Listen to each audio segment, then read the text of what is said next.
Hello, hello. Welcome to the Masterclass 10 Years of Therapy, 1 hour. We're going to go really deep into this. It might not take a whole entire hour, but we are going to go into all the ins and outs of trauma. We are going to go into how to heal your mental health and all the 7 trauma patterns. So, buckle in, get a note paper and a pen. You're definitely going to want it. And I am 100% sure that you're going to walk out of here at least with one piece of information that you've never heard before.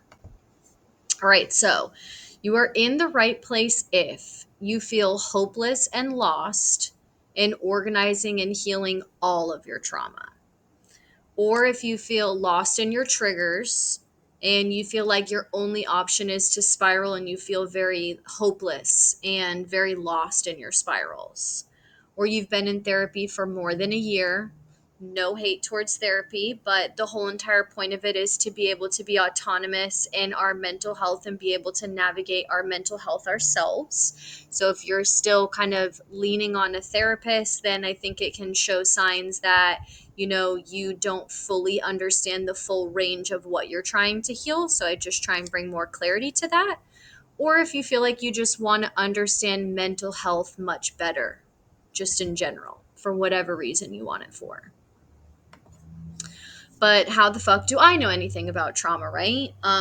So I'm going to keep this really short for you guys because I feel like this is really about you and I want to keep it about you, but just so that you understand that I not only have walked in a lot of your shoes before, but I have also come out the other side of this. And now you know somebody that's come out the other side of this. I had absolutely no ease in my life up until about the age of 30. I was born with chronic ear infections. I didn't sleep the first 18 months of my life, really. I wound up having to get tubes put in.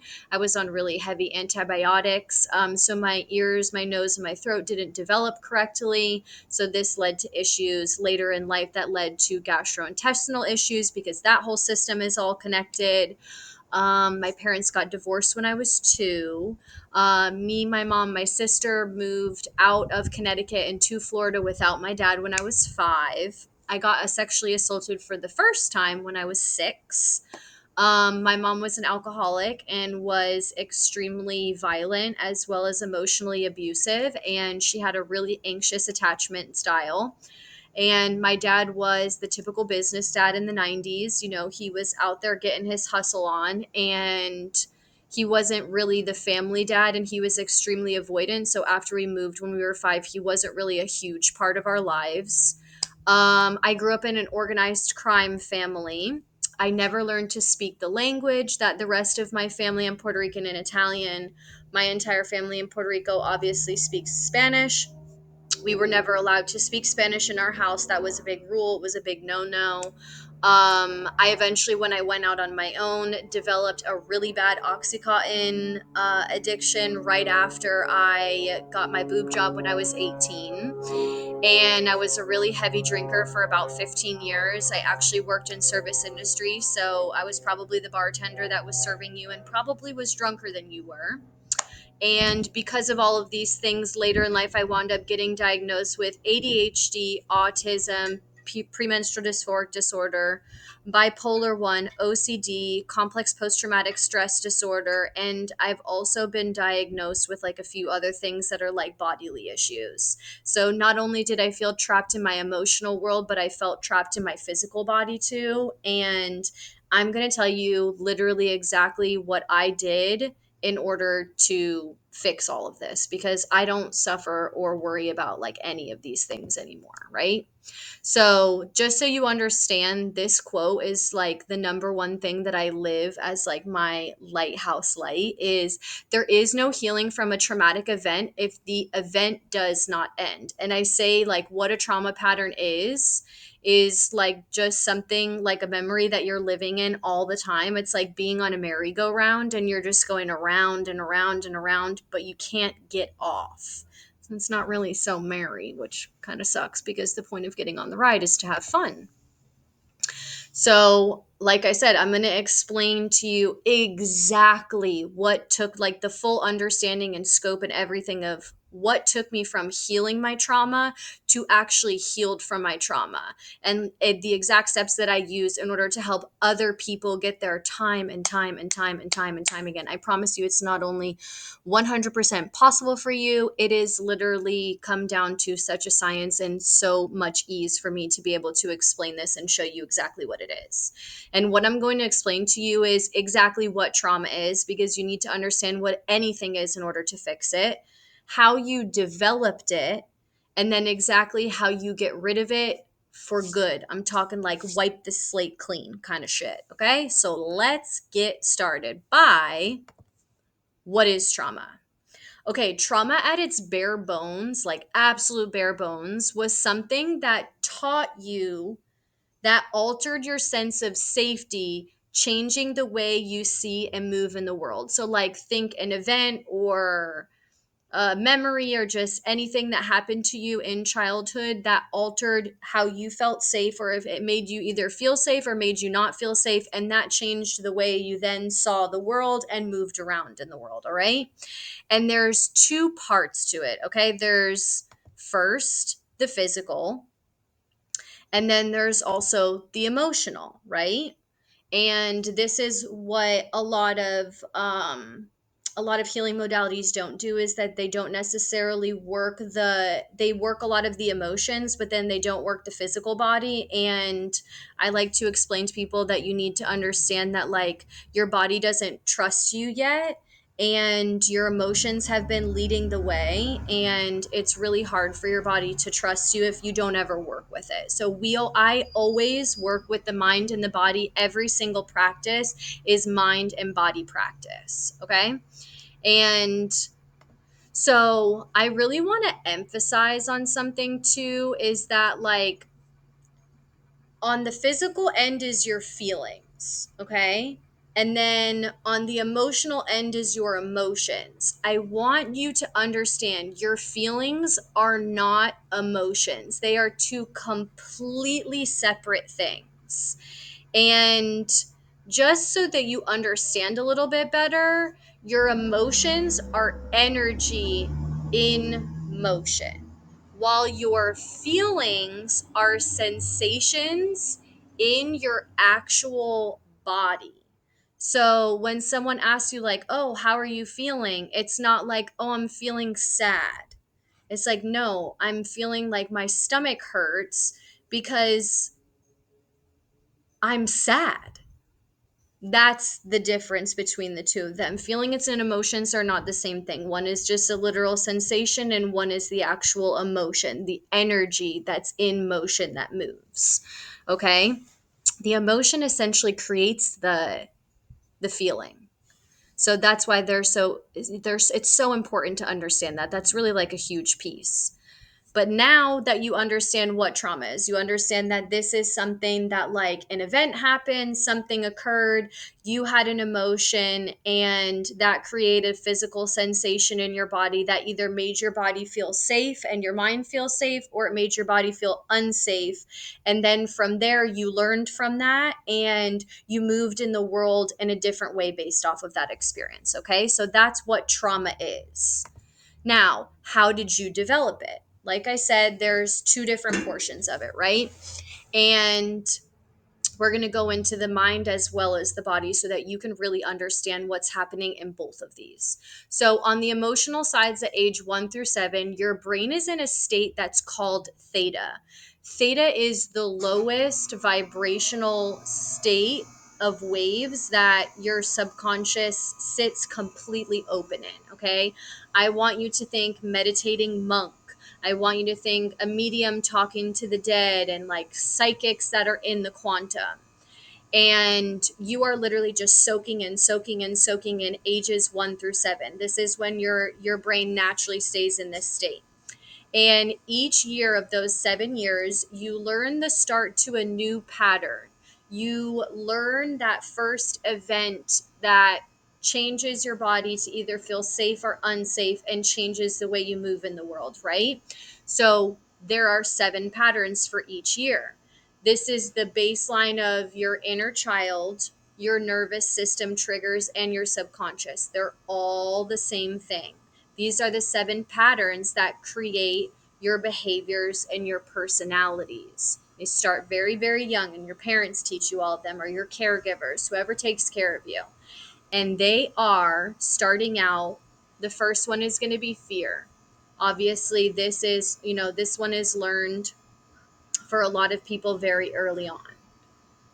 And, it's literally just like this shows up as a lot of things, which I'll get into after this. But fear is like probably one of the biggest and the main ones that so many people live in this energy. And what you don't realize is that when you stack the rest of your lessons on top of it, you've built it on a very shaky foundation, because it's very hard for your baseline to be fear and then stack anything healthy on top of it, because you're always kind of questioning things. Am I safe for this to happen? Am I safe for this to happen? You live in a constant state of not feeling safe. So anything built on top of it just isn't going to sit sturdy. Then there after that we have shame.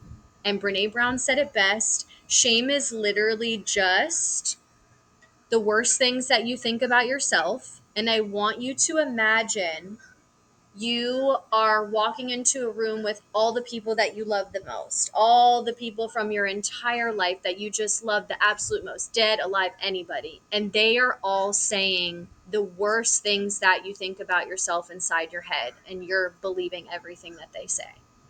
That is what shame is. And it's something that you never gave to yourself, but that everyone gave to you based off of things that they said to you. So, a great way to explain it is that when you're a little kid and you don't have the language, you don't have any of the structure to be able to explain things to yourself when events occur, when these traumas occur, what happens is that you will explain them to yourself in little kid terms. So when it comes to shame, which is the number one trigger for people's nervous systems, it will immediately dysregulate you. And it gives you that shock, that like, huh, in your stomach, and your like deep, low girdle in your gut. And this is the story of not what I did was bad, but I'm bad, which is why it is so easy to give it to people, because you may be not meaning to give them shame at times, but it winds up turning into that, because when you're a little kid, you just try and explain things the best that you can to yourself, and that's the language you have, because you don't have a lot of experience. You don't understand that it's the experience itself and not actually you that's bad. And this builds a really, really poor self esteem for a child, because then you believe that you're bad. And that's a story you tell yourself from a very young age. The third pattern is going to be anxiety. And so many of my little babies watching this are just going to know immediately that, like, you're like, oh, that's me. And honestly, I have been there before. And I'm going to explain it to you in the easiest term ever. You have been given a gift, okay? Anxiety is the most beautiful thing in the entire world. They've done so many studies on it. Anxiety is literally, people would rather hire someone with anxiety than someone that has never hired anxiety, because we have such a high tolerance of being able to create things. Because anxiety is actually you not being able to reel in your imagination. You can't reel in your imagination. It runs so wild and so far, which is such a beautiful gift, but you cannot reel it back in and find where you actually are. That's all anxiety is. The fourth one is going to be grief. And grief is always, if you've ever watched Sweet Home Alabama, Dad says this in the movie, you can't be riding two horses with one ass, sugar bean. And that's exactly what the state of being in grief is. It's believing that it's having two opposing views and not being able to really stand on either one of them. A great one, so many people go through grief and like loss of loved ones.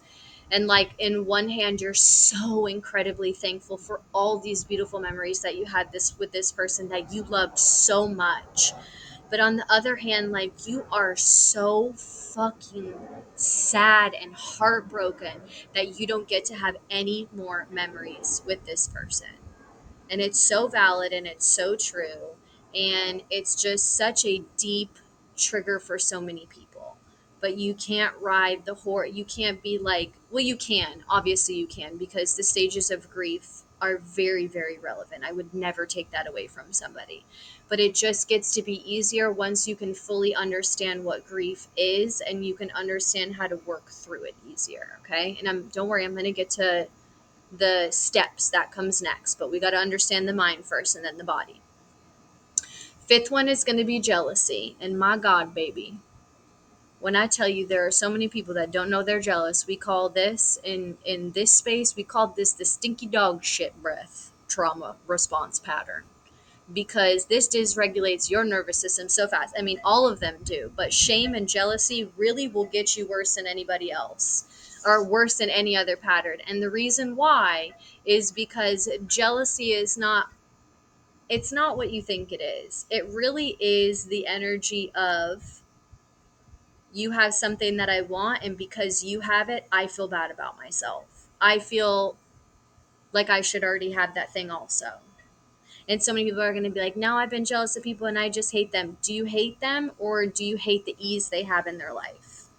Do you hate the fact that they just get to live a more, do they have something in their reality that you actually secretly want? Even if you can only admit it to yourself. Jealousy actually shows us exactly what desire is, what we actually truly, deeply desire, even if it's subconscious. This one really gets so many of us too. Crazy. If you have any kind of mental health diagnosis, you know what it's like for someone to call you crazy. You just got to realize that you can't be crazy 24 hours of the day, 7 days a week, 365 for all the years of your entire life. So you got to take into account the balance that is also the sanity that you have. You know, you're not just crazy. It's okay. It's very valid to be crazy sometimes. I tell people all the time, I'm like, this is not the type of trauma work where you are all love and light. Fuck that. Absolutely not.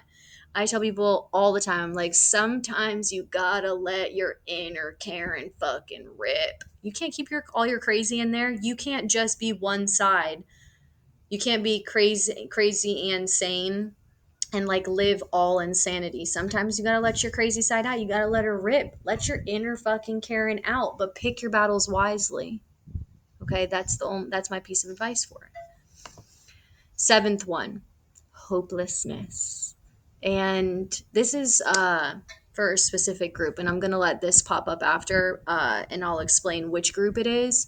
But hopelessness is literally just, you have run out of the ability to feel like there is anything that could possibly help you, turn out for you. It's a different type of feeling unsafe. It's like you're not safe within your own world to even think for a second that something could be helpful for you, that something could be a fix for you, that something could work for you, that something could be okay. All right. So these are the 7 things that create the mind, that create all of your base patterns, that create all of the behaviors. And in turn, all these behaviors turn into your personality. This is what created your traumatized identity. And this really isn't the true version of you, because those were patterns taught to you by people that were taught, it was taught to them by other people.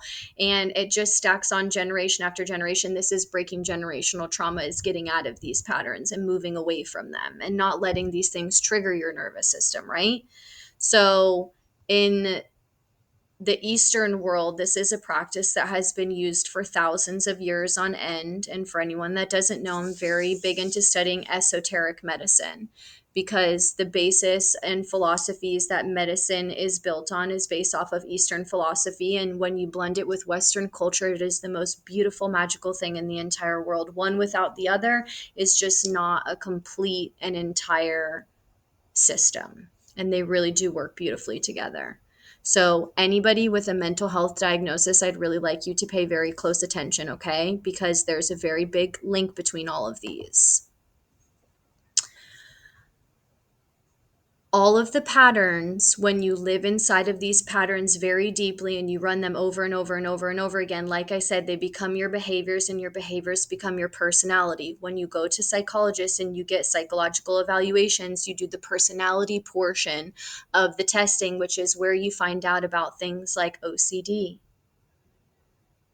depression, bipolar, limerence, obsession, psychosis, schizophrenia, all of these things, right?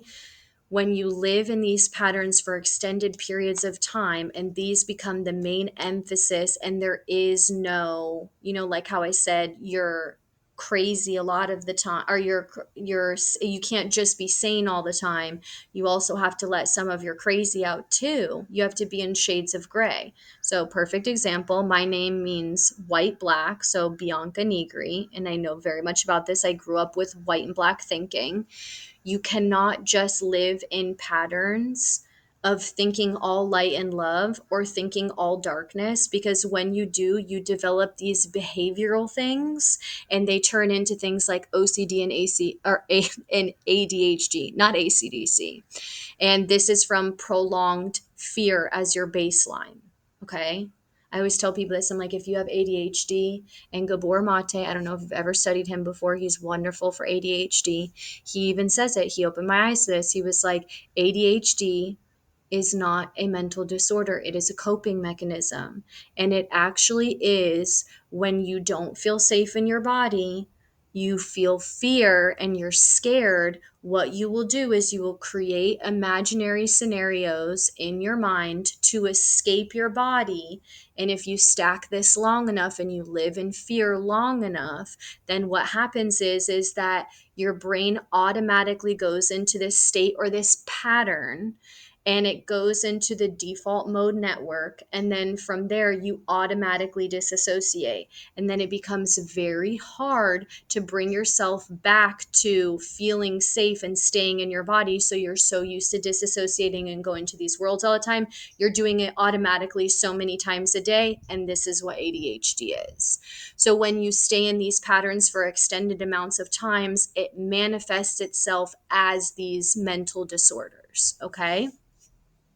Now we've gone over the mind. Let's go ahead and move into the body, okay? So, how you developed it in your body.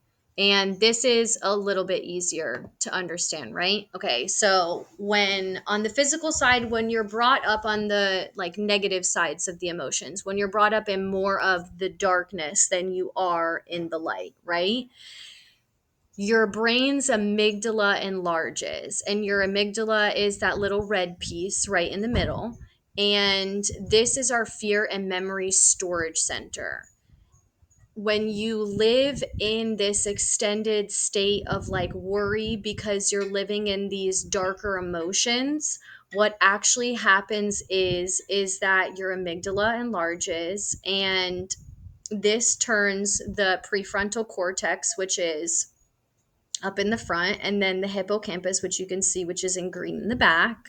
And these kind of shut off more. And your prefrontal cortex is really meant to logically think, and it's for a lot of your creativity and your expression. And then your hippocampus is for memory processing. So when your amygdala enlarges, you're literally sitting in this fear of these memories, and you're just living in them and kind of ruminating in them because your patterns just looping over and over again, just reminding you, because your memory processing, which is in your hippocampus, down regulates, and you're unable to get out of these patterns because your prefrontal cortex, which is your logical thinking, your creativity to create something new, to be able to get out of it, also have down regulated because your amygdala has enlarged. So what happens is that your amygdala, like I said, is turned way up and it enlarges, which means that your body is going into fight or flight much easier, and that's being set as your safety baseline. So your creativity, your logical thinking, and your memory processing take a very big, very, very big backseat. meaning that you literally get stuck in these old memories, reliving them over and over without any ability to really use much logic, creativity, or processing of the memory to get out and over the experience. So eventually, your fight or flight state becomes your safety baseline, and you live more in chaos with this internal chaos going on all the time, and that becomes your normal. So when your body moves to feeling calm, your body will mistake it. Your nervous system will flag it as danger. So anybody that has ever had the experience of, like, if you're a city kid, then most likely you're primed for more chaos because cities are more chaotic. If you've ever met somebody that's from the country, in Puerto Rico we call them like jibaros and jibaras, like you're literally like a lot of like the people that live out in campo, like in the country, and they're very different from the city kids because your nervous systems are calibrated differently. Everybody that lives in the country lives a slower life that is calmer, so they're primed for calm. Their nervous system is primed to flare once chaos comes in because that's the way it's created. People with trauma are the opposite. Your body is calibrated for chaos constantly, and that's where your comfort and your safety is. So when calm comes in, your body's like, ding ding ding, we are not fucking safe, something is wrong. So this is why you actually get stuck in those spirals, and like why when you get triggered, you feel like you have absolutely no option other than just to move down the spiral and to just go into oblivion. Like your emotions and your sensations have been patterned to live in the baseline safety of fight or flight.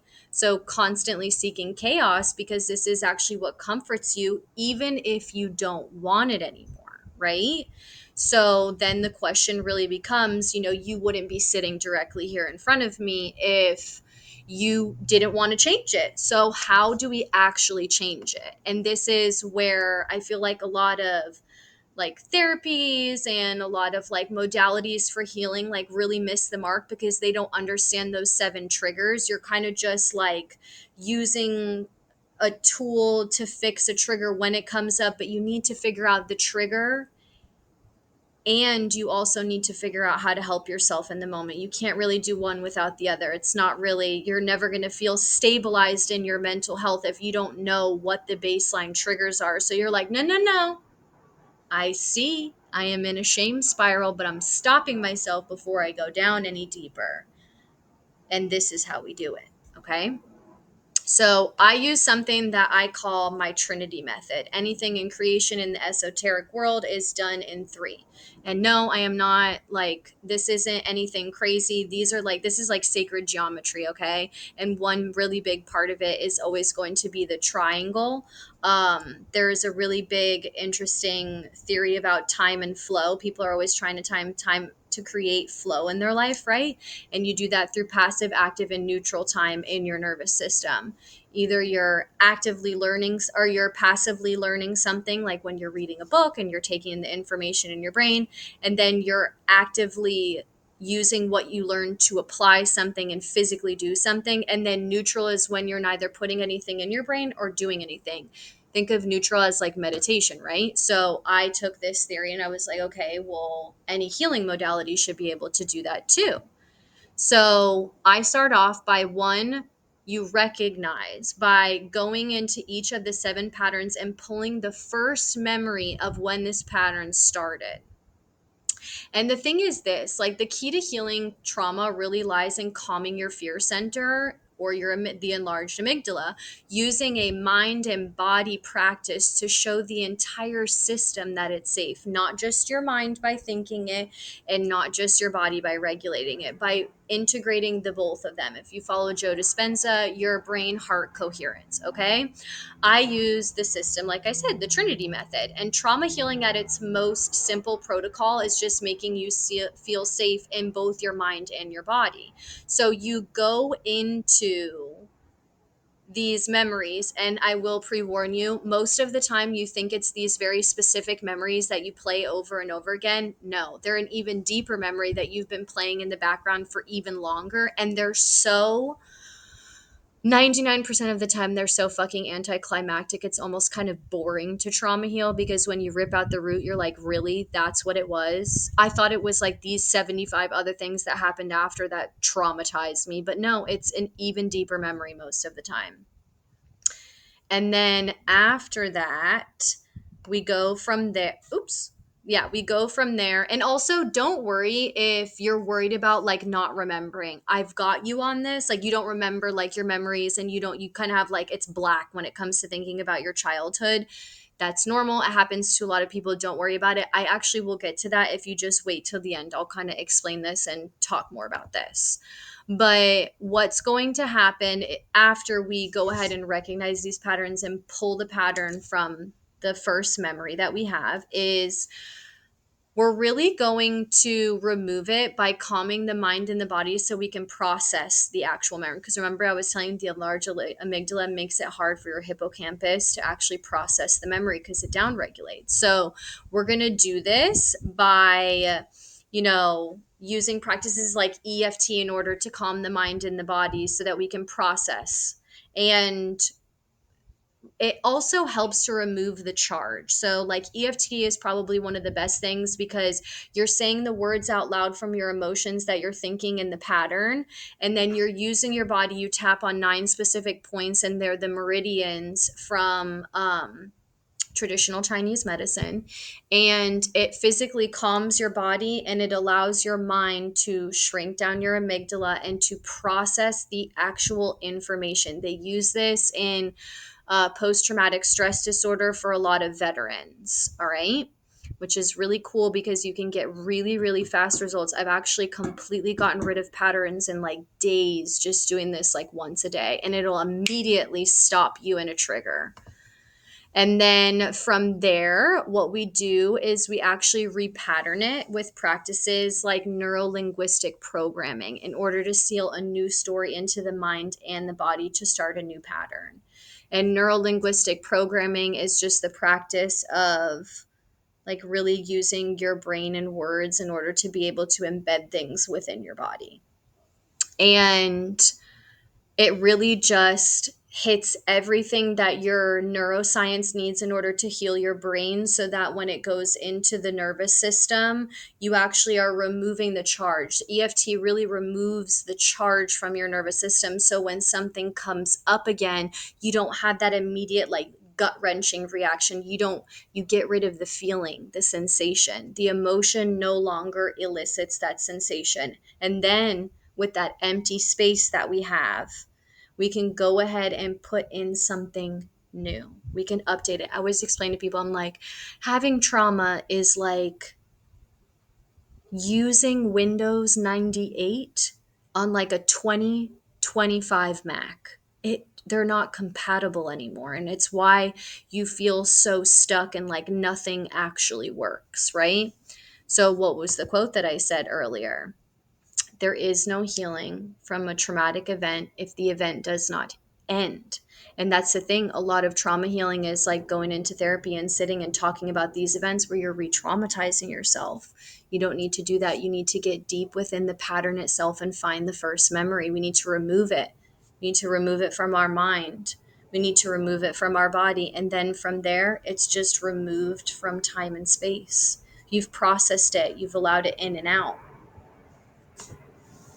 And this is exactly how we get it to end, to get to the finish line with healing on the other side of this, or like what it's like to actually be healed from your trauma.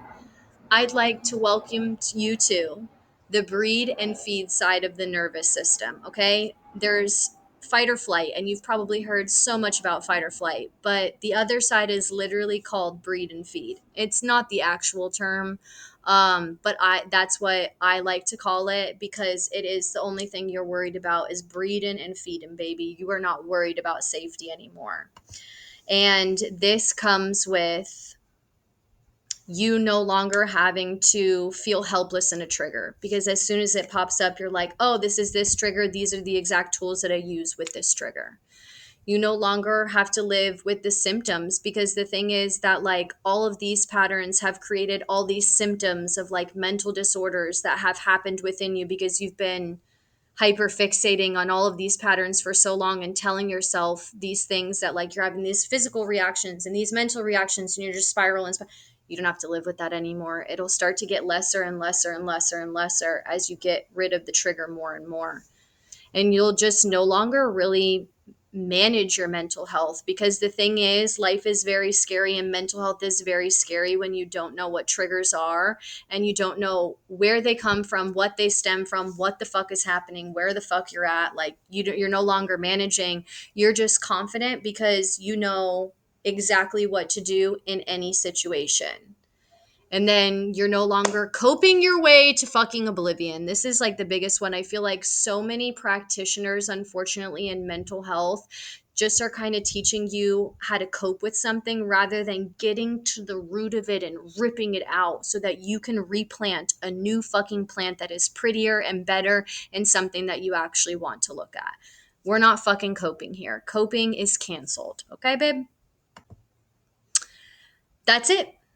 That's all you have to do. So let's imagine life and feed and breed, right? Like so many people try and explain to you, oh, yeah, I live in parasympathetic dominance. What is that like? All right, I'm going to give it to you and you're going to know. All of you are going to know, okay? Because if you're on here, you've done this before.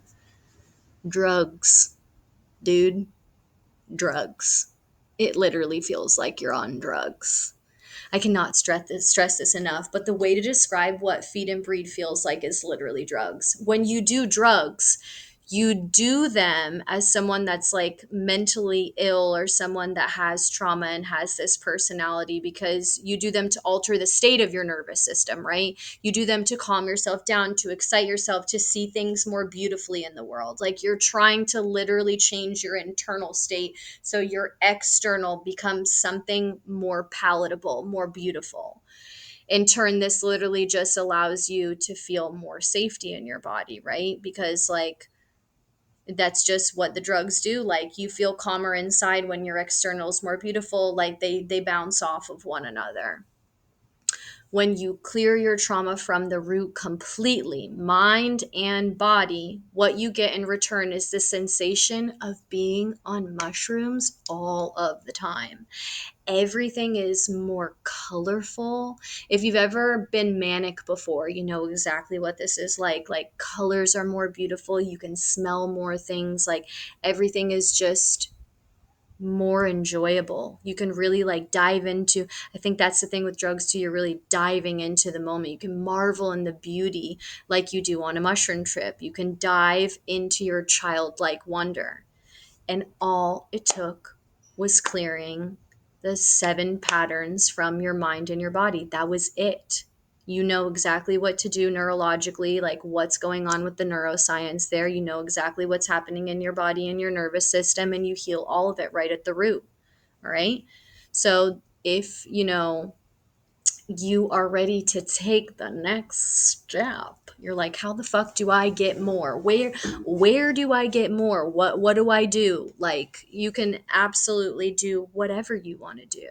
But I do have extreme success with so many clients. And if you're done in the confusion and complication of being healed, or of not being healed, of healing, and you want to actually be healed, then I'm going to introduce to you the Trauma Reset Blueprint. And it's literally for anybody that's ready to be given step by step instructions. I can take you and explain things to you. Like, this is a really big concept. And once we get into all of the 7 trauma patterns, like, you just like, you're taking everything in and everything makes so much sense. But what would you have to do? So all you would have to do is dedicate 15 minutes a day, 6 days a week for 7 weeks.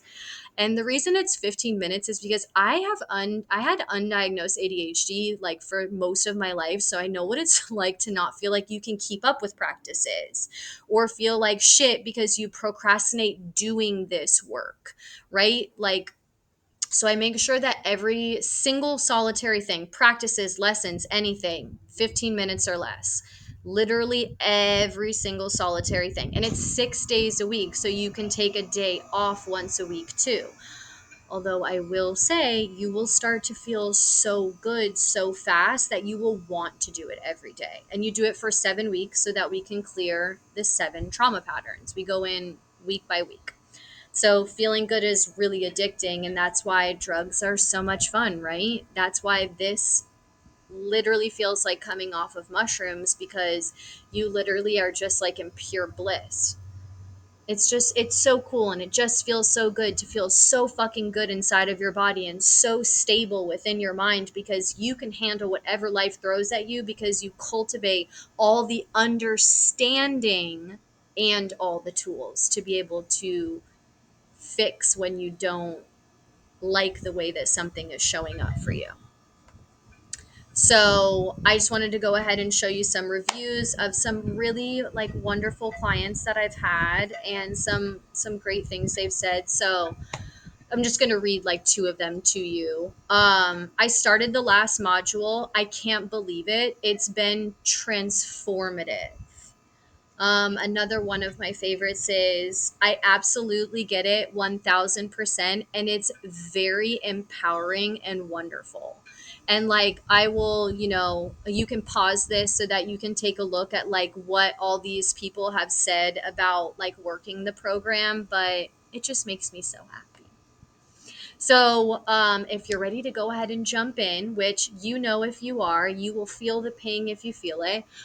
Your total would be 888 because the girl loves angel numbers, or you can do a payment plan of 444 for 2 months. Okay, so the steps to go ahead and get into the program and what you can do is first, you go to the link in my bio under Trauma Reset Blueprint and choose which one of the 2 options you want to do. And I want you to go ahead after you do this to like go ahead and take a second to celebrate yourself. Because, like, in the spiritual world, we call it the hand of God. Is like, when a mother's been in labor for so many hours, like, you feel like you can't do it until like you see the top of the baby's head and they're like you're crowning, and then all of a sudden you finally get that last push of energy to finish and cross the finish line. And that's exactly what this is. Like, this is the opportunity for you to cross the finish line of being done with your healing journey. Like, baby, you've done enough healing, you've been confused long enough, it's time for some clarity and to just be healed so that you can enjoy your life. You can go home for the holidays and enjoy your family and not worry about being triggered, because you know how to handle all triggers and all things that come your way. So celebrate that shit, because that's fucking awesome. 2, you'll literally gain immediate instant access. And since all the modules, for all the lessons are only 15 minutes and there are 6 of them, you just schedule 15 minutes a day. Makes it much easier for you. You can listen to it like a podcast, you can sit down and do it and take notes, completely up to you, but you'll immediately have access right after. And then you will immediately get my personal phone number for accountability. Obviously, boundaries apply. All the boundaries are inside of the email, but just so that you know, I do go ahead and respond to people no more than 1 voice note a day, and the voice note needs to be under 3 minutes. And so you can't send, like, you can send me multiple voice notes a day, but when you're sending one, it's just one. You're not sending me 5 voice notes to get across one story. 1 voice note, 3 minutes. And then I respond in between 9 a.m. and 7 p.m. And I take off for the weekends because we all need a break. If it's a super emergency and I see it on there and it's something really detrimental, obviously I'm going to answer I love you and I'm here for you and we're here to do this tango together. So I show up for you. I love you guys. I want you to reach the finish line. The way that you actually get my number is in the welcome email, which gives you all the information that you need to go ahead and immediately log in. Although I will say it's just kind of shows you where you can go back to like save it on your desktop or your phone so that you can just click into it. But it is on Kajabi, so if you have the app, you can do it there. You can just log in there too.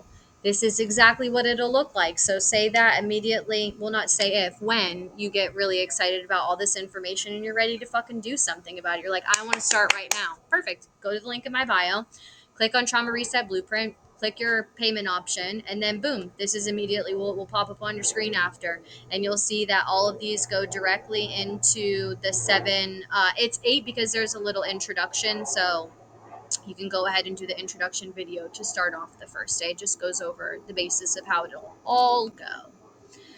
And I want you to just remember something, okay? I started this same journey as you, having no idea how I would get here.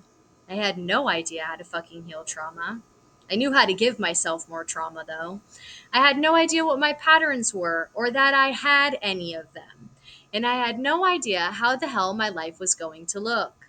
But what I did have was like the most relentless attitude to not accept anything else but positivity, because I had had enough trauma. And I feel so many of you agree with this, okay? And I know that I said I would get back to this portion. And this is just like, what if I can't remember my childhood? So I just want you to know that it's totally okay. We are working with your subconscious. So I have ways of getting in there. And I also want to emphasize something. It doesn't matter what the event was, it matters what is replaying in your head. Even if it isn't a real event or doesn't feel like a real event, the trauma is the story that we tell ourselves, okay? So, what if it doesn't work for me? Like, you have very specific trauma. And I'm going to teach you something that Evie Pomperis, I am not saying that right, and I'm so sorry, I love her. She made the book Becoming Bulletproof, and she created a truth that is so revelational. You're not that special in the most comforting way in the entire world. And I don't mean that to be mean. Please don't take that in that way. What I mean is that we all have a very specific way that our brains work, and they all run the same exact way. Our computer programming is in our brains. It's the main house of the computer that is our brain that helps run the rest of our body. Everybody's the exact same. Your trauma may be different, but it has a flavor of one of the seven triggers. And you can tell this is true because she made a very good point with this. 9/11, she was one of the first responders to go onto the scene.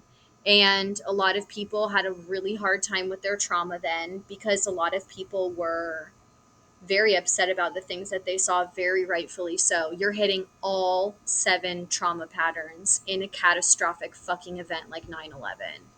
And she was like, I could have curled in and been like, this is such a specialized trauma. No one is ever going to be understand what I went through. She was like, or I could turn around and I could realize that there were hundreds, if not thousands, of other first responders that also went through the same thing that I can sit and I can talk with, and that can give me the same type of comfort and understanding that I am not alone in how I feel, and that I am not alone. And that's the thing that's so beautiful, is that you're not special, because there is somebody out there that has had an experience that has elicited the same type of trigger and the same type of pattern in you. And they will be able to help you and talk to you. And that's why I really emphasize on the seven patterns, is because it gives us the ability to be able to have that community, which is what you're looking for when you're trauma healing. You just want to feel like you can be a part of society and you can be accepted and you can live in joy and things can just be easier for you. And then the last one is, can I take time to think about it? Of course you can. Of course you can. I'm never going to force you to make a decision. You're an adult. You know what is the right decision for you, okay? But I will say this. If this lit you the fuck up and made you feel seen, just don't allow self-sabotage to be what gets you past the finish line of your healing journey, because you're almost at the end. For so many people, this is where you get to fully be done with healing and just live life healed. But the thing is, the more you prolong it, the healing, and saying yes to the thing that maybe it seems scary, maybe it seems terrifying to spend $888 on a program and like be worried that it won't work.